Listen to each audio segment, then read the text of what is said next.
14 April 2026 ପବିତ୍ର ପଣା ସଂକ୍ରାନ୍ତି ଦିନ ବା ଓଡ଼ିଆ ନବବର୍ଷ ଦିନ ଘରକୁ ନେଇ ଆସନ୍ତୁ ଏହି ଗଛର ଚେରକୁ ଏବଂ ଚୁପଚାପ ବାନ୍ଧି ଦିଅନ୍ତୁ ନିଜର ହାତରେ କିମ୍ବା ଗଳାରେ।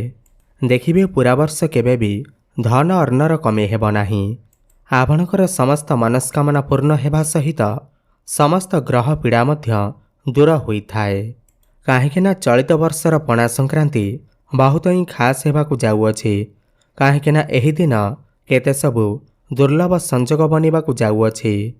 ଆୟୁଷ୍ମାନ ଯୋଗ, ମହାଲକ୍ଷ୍ମୀ ଯୋଗ, ଅମୃତ ସିଦ୍ଧି ଯୋଗ, ଯେମିତି ପୁରା 62 ପ୍ରକାରର ଶୁଭ ଯୋଗର ନିର୍ମାଣ ହେବାକୁ ଯାଉଅଛି। ତେବେ ଏହି ଶୁଭ ଦିନରେ ଚୁପଚାପ ଘରକୁ ନେଇ ଆସନ୍ତୁ ଏହି ଗଛର ଚେରକୁ। ଦେଖିବେ ଆପଣଙ୍କର ଜୀବନରେ ଚାଲିଥିବା ସମସ୍ତ ସମସ୍ୟା ଅନ୍ତ ହୋଇଯିବ ଏବଂ ଆପଣଙ୍କୁ ସମସ୍ତ ସୁଖ ପ୍ରାପ୍ତି ହେବ। ଆପଣଙ୍କର ସମସ୍ତ ସମସ୍ୟା ଦୂର ହେବ। ତାହା ଆପଣଙ୍କର ଆର୍ଥିକ ସମସ୍ୟା ହେଉ, ଚାକିରିରେ ସମସ୍ୟା ଥାଉ, ବ୍ୟାପାର ବାଣିଜ୍ୟରେ ସମସ୍ୟା ଥାଉ, ସମସ୍ତ ସମସ୍ୟା ଦୂର ହେବ। ଏହା ପୂର୍ବରୁ ଭିଡ଼ିଓଟିକୁ ଲାଇକ୍ କରି କମେଣ୍ଟ ବକ୍ସରେ ଜୟ ହନୁମାନ, ଜୟ ବଜରଙ୍ଗ ବୋଲି ଅବଶ୍ୟ ଲେଖିଦିଅନ୍ତୁ। ବନ୍ଧୁଗଣ, ଏହି ଗଛ ଯେଉଁ ଆପଣ ଦେଖୁଛନ୍ତି, ଆପଣ ଏହି ଗଛକୁ କେଉଁଠି ନା କେଉଁଠି ନିଶ୍ଚୟ ଦେଖିଥିବେ ଏବଂ ଅଣଦେଖା ମଧ୍ୟ କରିଦେଇଥିବେ। ଏମିତି ବି ହୋଇପାରେ ଯଦି ଏହି ଗଛ ଆପଣଙ୍କର ଘର ପାଖରେ ଥିବ ତ ଆପଣ ଏହାକୁ ଉପାଡ଼ିକି ଫୋପାଡ଼ି ଦେଇଥିବେ। ବନ୍ଧୁଗଣ, ଏହା କୌଣସି ଜଙ୍ଗଲୀ ଗଛ ନୁହେଁ, ବରଂ ଏହା ଏକ ଏମିତି ଗଛ ଅଟେ ଯେଉଁଥିରେ ଭଗବାନ ଭୋଳାନାଥ, ଭଗବାନ ଶନିଦେବ ଏବଂ ମା ଲକ୍ଷ୍ମୀଙ୍କର ବାସ ହୋଇଥାଏ। ଆପଣଙ୍କୁ କହିଦେଉଛୁ, ଏହି ଗଛର ମୂଳରେ ମା ଗଙ୍ଗାଙ୍କର ବି ବାସ ହୋଇଥାଏ।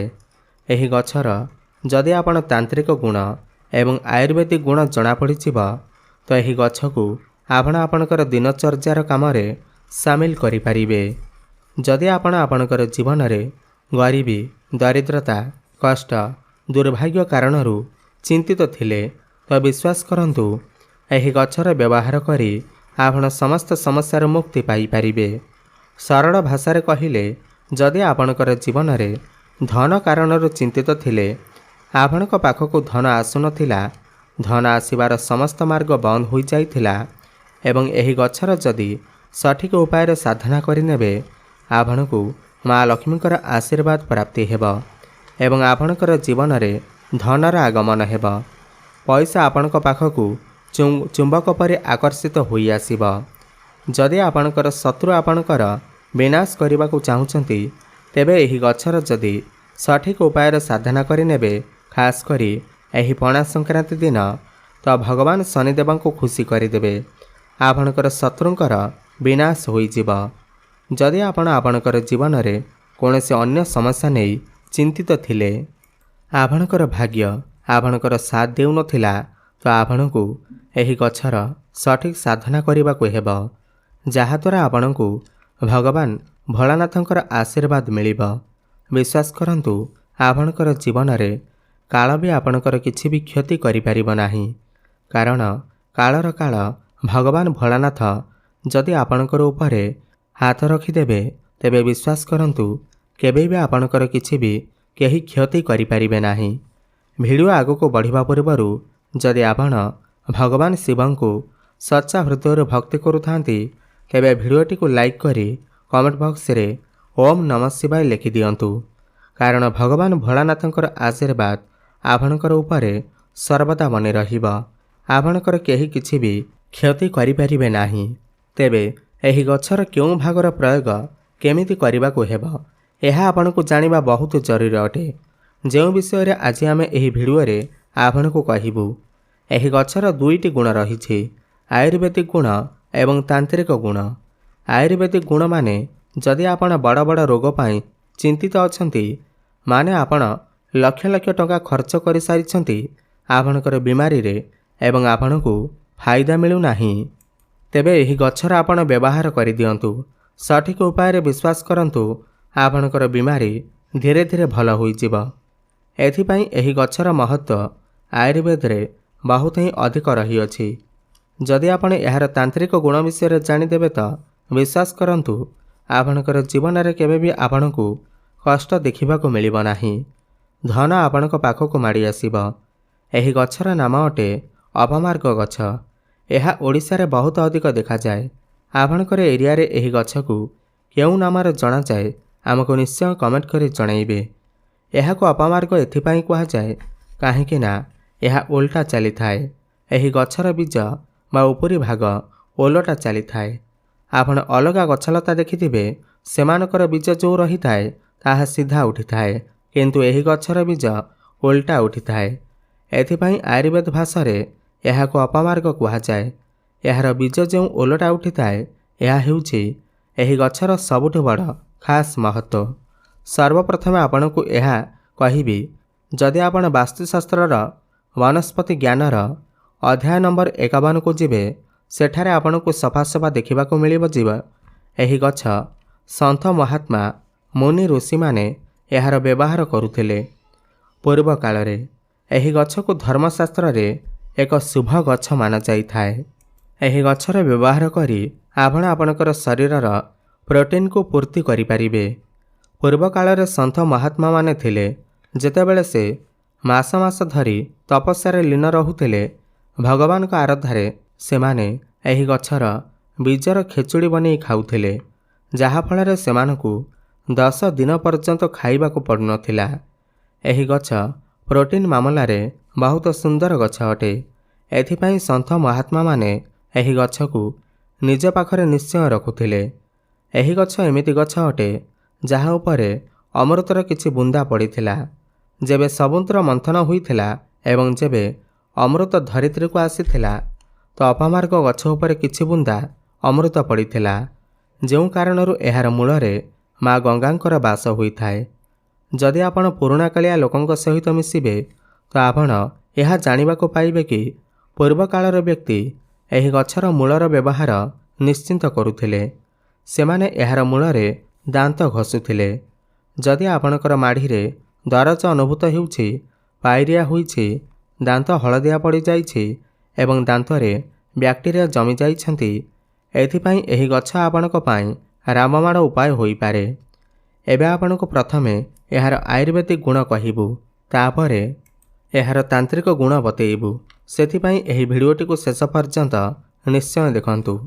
ସବୁଠୁ ପ୍ରଥମ ଆୟୁର୍ବେଦିକ ଗୁଣ ଏହା ଅଟେ କି ଯଦି ଆପଣଙ୍କର ଦାନ୍ତରେ ବ୍ୟାକ୍ଟେରିଆ ଜମି ଯାଇଛନ୍ତି ବା ପୋକ କାଟିଛି ଏବଂ ଆପଣ ମେଡ଼ିସିନ ଖାଇକି ବି ଫାଇଦା ମିଳୁନାହିଁ, ତେବେ ଆପଣ ଏହି ଗଛର ମୂଳ ବା ଚେରରେ ଯଦି ଆପଣ 15 ଦିନ ପର୍ଯ୍ୟନ୍ତ ଦାନ୍ତ ଘଷି ଦେବେ, ଦେଖିବେ ଆପଣଙ୍କର ପୋକ ଦାନ୍ତ ଭଳି ସମସ୍ୟା ତୁରନ୍ତ ଠିକ୍ ହୋଇଯିବ। ମାନି ନିଅନ୍ତୁ ଆପଣଙ୍କର ମାଢ଼ିରେ ବହୁତ ଅଧିକ ଦରଜ ଅନୁଭୂତ ହେଉଛି, ଆପଣ ଚିନ୍ତାରେ ଅଛନ୍ତି। ଏହି ଗଛର ମୂଳରେ ଆପଣ 1 ମାସ ଦାନ୍ତ ଘଷି ଦିଅନ୍ତୁ। ଆପଣଙ୍କର ମାଢ଼ିରେ ଯେଉଁ ବି କଷ୍ଟ ହେଉଥିବ ତାହା ତୁରନ୍ତ ଭଲ ହୋଇଯିବ। ଆପଣଙ୍କର ଦାନ୍ତ ହଳଦିଆ ପଡ଼ିଯାଇଛି। କୁହାଯାଏ ଅପମାର୍ଗ ଗଛର ମୂଳରେ ଦାନ୍ତ ଘଷିଲେ ଆପଣଙ୍କର ଦାନ୍ତ ମୋତି ଭଳି ଚମକିଥାଏ। ପୁରା 1 ମାସ ଘଷିବାକୁ ହେବ। କେତେ ଲୋକଙ୍କର ଆଣ୍ଠୁଗଣ୍ଠିରେ ଦରଜ ହୋଇଥାଏ, ବିନ୍ଧା ହୋଇଥାଏ, ଯେଉଁଥିରେ ଲୋକମାନେ କେତେ ମେଡ଼ିସିନ ଖାଇଥାନ୍ତି, ଲକ୍ଷ ଲକ୍ଷ ଟଙ୍କା ଖର୍ଚ୍ଚ କରିଦେଇଥାନ୍ତି, କିନ୍ତୁ କିଛି ଫଳ ମିଳିନଥାଏ। ତେବେ ଏହି ଗଛକୁ ନେଇ ଆସନ୍ତୁ। ଏହାର ମୂଳକୁ ଆପଣ ଖରାରେ ଶୁଖାଇ ଦିଅନ୍ତୁ। ଏହାପରେ ଏହାର ପାଉଡ଼ର ବନାନ୍ତୁ। ଏହି ପାଉଡ଼ରକୁ ସୋରିଷ ତେଲରେ ଗରମ ସୋରିଷ ତେଲରେ ମିଶାଇ ଆପଣଙ୍କର ଆଣ୍ଠୁଗଣ୍ଠି ଦରଜ ସ୍ଥାନରେ ଲଗାନ୍ତୁ, ମାଲିସ କରନ୍ତୁ। ଏହି ଉପାୟ ଯଦି ଆପଣ 2 ମାସ ଯାଏ କରିବେ, ତେବେ ବିଶ୍ୱାସ କରନ୍ତୁ ଆପଣଙ୍କୁ ବହୁତ ଭଲ ଫାଇଦା ମିଳିଥାଏ। ବନ୍ଧୁଗଣ, ଆୟୁର୍ବେଦରେ ଏହି ଗଛର ବହୁତ ଅଧିକ ମହତ୍ତ୍ୱ ରହିଛି। ଆମେ ଯେଉଁ ଉପାୟ ଆପଣଙ୍କୁ କହିଲୁ ଆପଣ ନିଶ୍ଚୟ ଆପଣାନ୍ତୁ। ବିଶ୍ୱାସ କରନ୍ତୁ ଆପଣଙ୍କୁ ଆଉ କେବେ ବି ମେଡ଼ିସିନ ଖାଇବାକୁ ପଡ଼ିବ ନାହିଁ। ଏବେ ଜାଣିବା ଏହି ଗଛର କିଛି ତାନ୍ତ୍ରିକ ଗୁଣ ବିଷୟରେ। ଧ୍ୟାନପୂର୍ବକ ଶୁଣନ୍ତୁ। ସବୁଠୁ ପ୍ରଥମ ତାନ୍ତ୍ରିକ ଗୁଣ ଯାହା ଆପଣଙ୍କୁ କହିବାକୁ ଯାଉଛୁ, ବହୁତ ଧ୍ୟାନର ସହିତ ଶୁଣନ୍ତୁ। ଏମିତି ବହୁତ ଲୋକ ଅଛନ୍ତି ଯେଉଁମାନଙ୍କର ଶତ୍ରୁ ତାଙ୍କର ବିନାଶ କରିବାକୁ ଚାହିଁଥାନ୍ତି। ସେମାନଙ୍କ ଶତ୍ରୁ ସର୍ବଦା ତାଙ୍କର କ୍ଷତି କରିବାକୁ ଚାହିଁଥାନ୍ତି ଏବଂ ଆପଣଙ୍କର ଶତ୍ରୁ ଯିଏ ଆପଣଙ୍କର ବ୍ୟାପାରକୁ ବର୍ବାଦ କରିବାକୁ ଚାହୁଁଛି, ଆପଣଙ୍କୁ ବର୍ବାଦ କରିବାକୁ ଚାହୁଁଛି, ତ ଆପଣଙ୍କୁ କେବଳ ଏତିକି କରିବାର ଅଛି କି ଏହି ଗଛର ଯେଉଁ ବୀଜ ଅଛି ତାହାକୁ ଛିଣ୍ଡେଇ ନେଇ ଆସନ୍ତୁ। ଏହି ପଣା ସଂକ୍ରାନ୍ତି ଦିନ ଆପଣଙ୍କୁ ତୋଳିକି ଆଣିବାର ଅଛି ଏବଂ ଏହାକୁ ଏକ ନାଲି କପଡ଼ାରେ ବାନ୍ଧି ଦିଅନ୍ତୁ। ଶନିଦେବଙ୍କ ମୂର୍ତ୍ତି ସାମ୍ନାରେ ଶନିଦେବଙ୍କ ଫଟୋ ସାମ୍ନାରେ ବସି ଆପଣଙ୍କୁ ଶନି ଚାଳିଶାର ପାଠ କରିବା ଦରକାର। ଏହି ପାଠ ଆପଣଙ୍କୁ 51 ଥର କରିବାକୁ ହେବ। ଯଦି ଆପଣ ଏମିତି କରୁଛନ୍ତି 51 ଥର ଶନି ଚାଳିଶା ପାଠ କରି ସେହି ଗଛର ବୀଜକୁ ଏକ ଲାଲ କପଡ଼ାରେ ବାନ୍ଧି ଏହାକୁ ଏମିତି ଜାଗାରେ ରଖନ୍ତୁ ଯେଉଁଠାକୁ କେହି ବି ଯିବା ଆସିବା କରୁନଥିବେ। ଦେଖିବେ ଆପଣଙ୍କର ଶତ୍ରୁ କେତେ ବି ଶକ୍ତିଶାଳୀ ହେଉ, କେତେ ବି ବଳବାନ ହେଉ, ଯିଏ ଆପଣଙ୍କୁ ବରବାଦ କରିବାକୁ ଚାହୁଁଛି ଓଲଟା ସେହି ଶତ୍ରୁର ବିନାଶ ହୋଇଯିବ। ଦ୍ୱିତୀୟରେ, ଯଦି ଆପଣ ଚାହୁଁଛନ୍ତି ଆପଣଙ୍କର ବ୍ୟାପାରରେ ବୃଦ୍ଧି ହେଉ, ଆପଣ ଚାହୁଁଛନ୍ତି କି ଆପଣଙ୍କର ବ୍ୟାପାରରେ ଉନ୍ନତି ହେଉ, ତେବେ ଆପଣ ଶୁକ୍ରବାର ଦିନ ଏହି ପଣା ସଂକ୍ରାନ୍ତି ଦିନ ଏହି ଗଛର ବୀଜକୁ ଛିଣ୍ଡେଇ ଆଣିବାର ଅଛି, ଯାହାକୁ କେତେ ଲୋକ ଫୁଲ ବି ମାନିଥାନ୍ତି। ତାହାକୁ ତୋଳିକି ନେଇ ଆସନ୍ତୁ। ପଣା ସଂକ୍ରାନ୍ତି ଦିନ ଯଦି ଆପଣ ଏହାକୁ ତୋଳି ଆଣନ୍ତି, ଲାଲ କପଡ଼ାରେ ଏହାକୁ ରଖି ଏହା ଉପରେ ଅଳ୍ପ ସିନ୍ଦୁର ରଖିଦିଅନ୍ତୁ। ଏହାପରେ ଏହାକୁ ବାନ୍ଧି ଦିଅନ୍ତୁ। ତାପରେ ଏହାକୁ ଆପଣଙ୍କର ବ୍ୟାପାର ସ୍ଥାନରେ ରଖିଦିଅନ୍ତୁ। ପଇସା ଡ୍ରରେ ରଖିଦିଅନ୍ତୁ। ଦେଖିବେ ଆପଣଙ୍କର ବ୍ୟାପାରରେ ବୃଦ୍ଧି ହେବା ଆରମ୍ଭ ହୋଇଯିବ। ଧନର କମି କେବେ ବି ହେବ ନାହିଁ।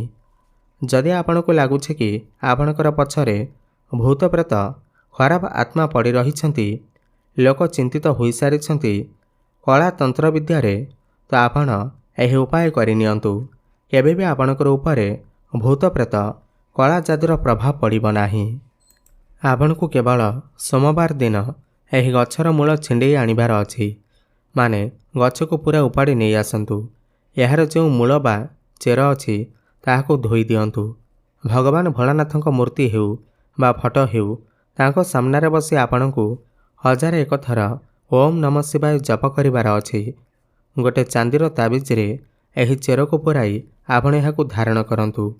କେତେ ବି ବଡ଼ କଳାଜାଦୁ ହେଉ, କେତେ ବି ବଡ଼ ଭୂତପ୍ରେତ ହେଉ, ସମସ୍ତେ ଆପଣଙ୍କର ପିଛା ଛାଡ଼ିଦେବେ।